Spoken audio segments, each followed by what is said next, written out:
what's good?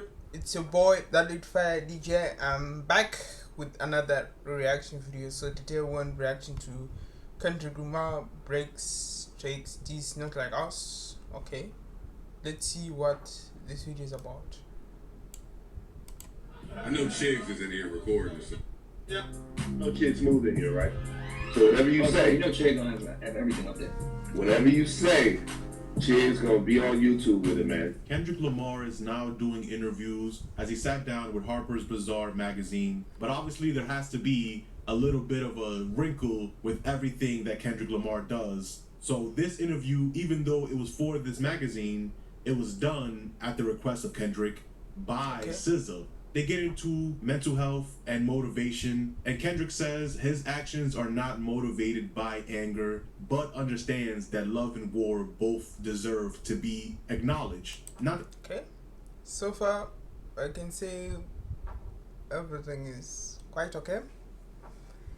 Let's see what this guy says about this. Let's just watch. And yeah, please make sure that you like and subscribe. Yeah, let's go. Not that they represent him, but he acknowledges that they both need to exist in the world. And of course he would be asked about Drake and Not Like Us, and he would give his definition of what it means to him. What's up, y'all? It's your man Talker's World Report for the Chick Smooth channel.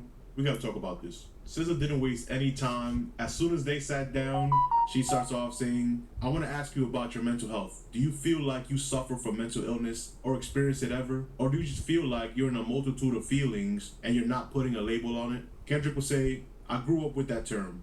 I was hearing it when I was 5 or 6 years old. So you identify with it, but not as it? Then he says, my whole thing is, it's all experience. I say some shit on a record and identify with the moment, and then I don't identify with it anymore. That's just growth for me. All that shit is subjective. Okay. Good conversation.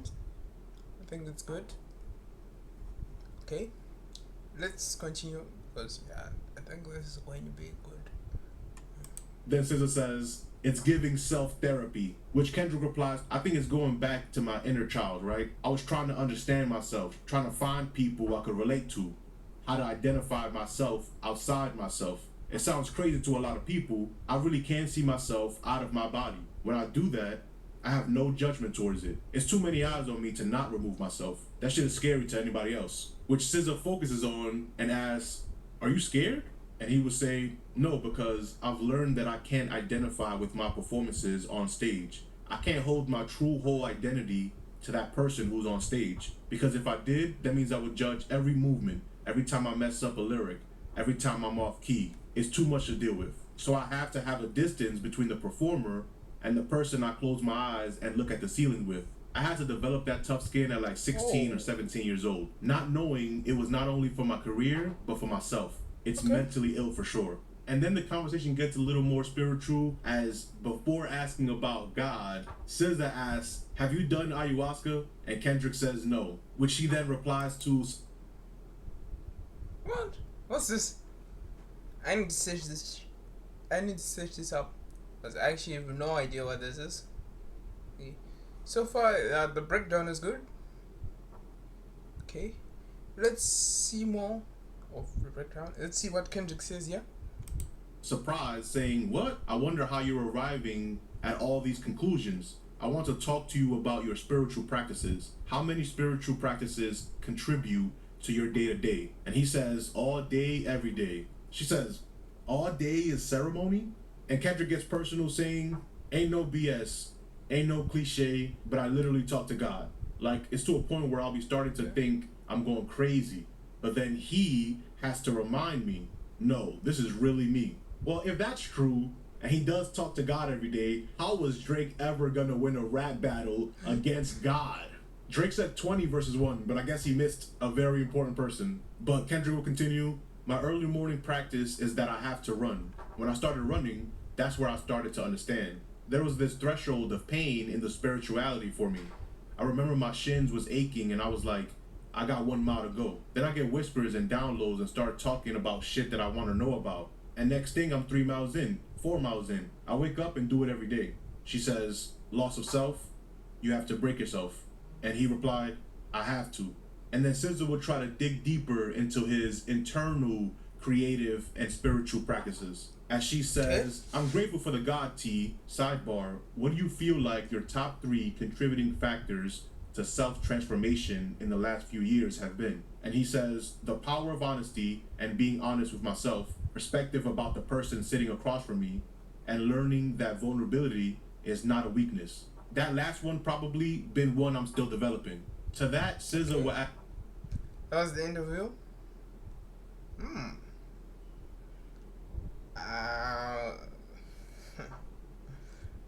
Let's just continue.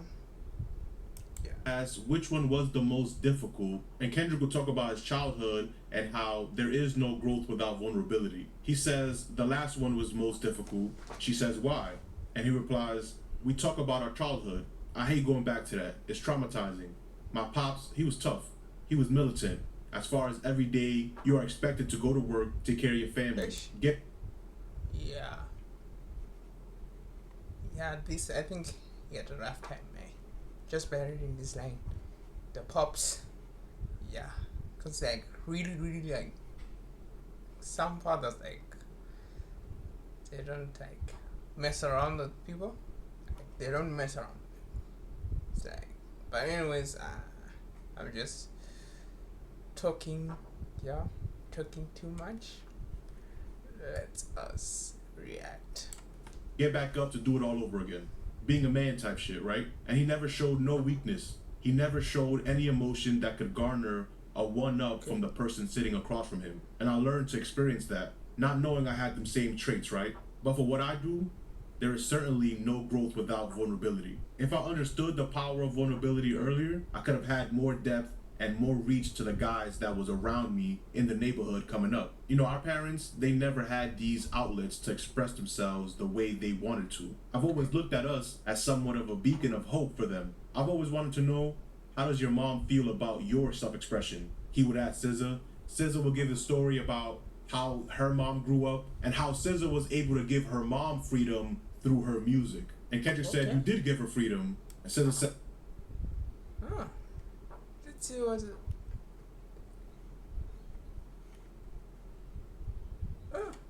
Okay.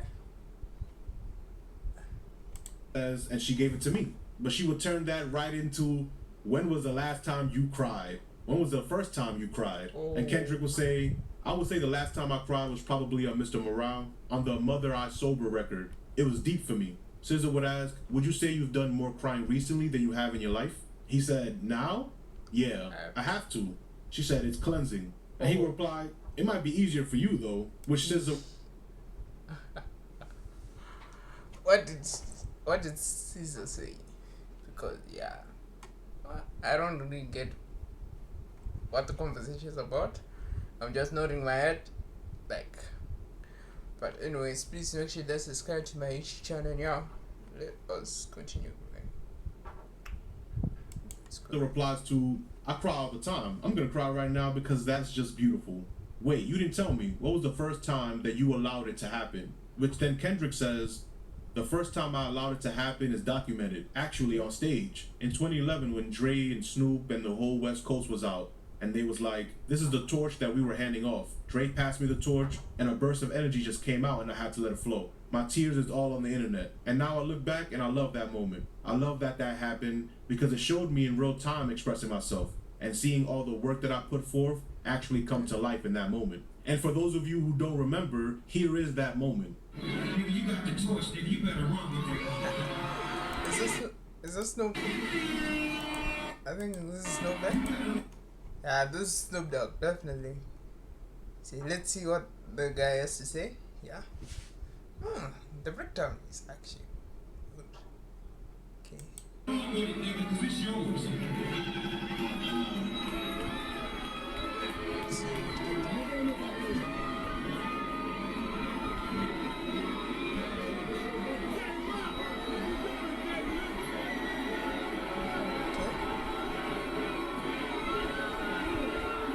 Kind of.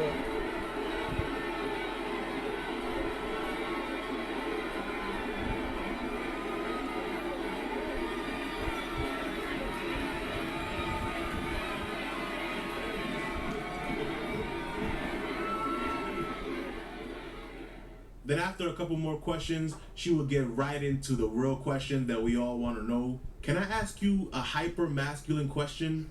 You can also tell me to shut the F up. What does not like us mean to you? He would laugh and say, not like us? Not like us is the energy of who I am, the type of man I represent. Now, if you identify with the man that I represent, SZA would cut him off saying, break that man down for me. And Kendrick was saying, this man has morals, he has values, he believes in something, he stands on something, he's not pandering. About this question, personally, I don't think I'll be offended with this stuff. But that's me personally. But anyways, let's watch the breakdown and let's finish the video. He's a man who can recognize his mistakes and not be afraid to share the mistakes, and can dig deep down into the fear-based ideologies or experiences to be able to express them without feeling like he's less of a man. If I'm thinking of not like us, I'm thinking of me and whoever identifies with that. SZA says, now, can I say something else in that realm? Or you want me to get away from that? Can I ask you something else? And hilariously, he asked, is it mean? She says, no, it's more like, I thought it was really interesting that there was any consensus at all that you might be an angry individual. For me, I don't find that any energy that comes from you comes from an angry place. And actually, the last hour and change pretty much solidifies that it's almost from a monk-like place. So when you feel the surge of energy in records like that, where is the root? Is it anger? And he would say, I don't believe I'm an angry person, but I do believe in love and war. And I believe they both need to exist. And my awareness of that allows me to react to things but not identify with them as who I am. Just allowing them to exist and allowing them to flow through me. That's what I believe. And SZA says, I'm gonna quit while I'm ahead before I say something crazy. Do you think SZA did a great job? When she's done doing music, is being an interviewer or having a podcast something that you would want to see in her future? Let me know in the comment section. But her doing well here does not mean she would not have any backlash, as someone would say. So let me get this straight. SZA, who was on For All the Dogs twice, 2 times, and known Drake for 10 years personally, interviewing Dot, her former label mate, about the PDF trafficking song. And she just didn't know his sick ass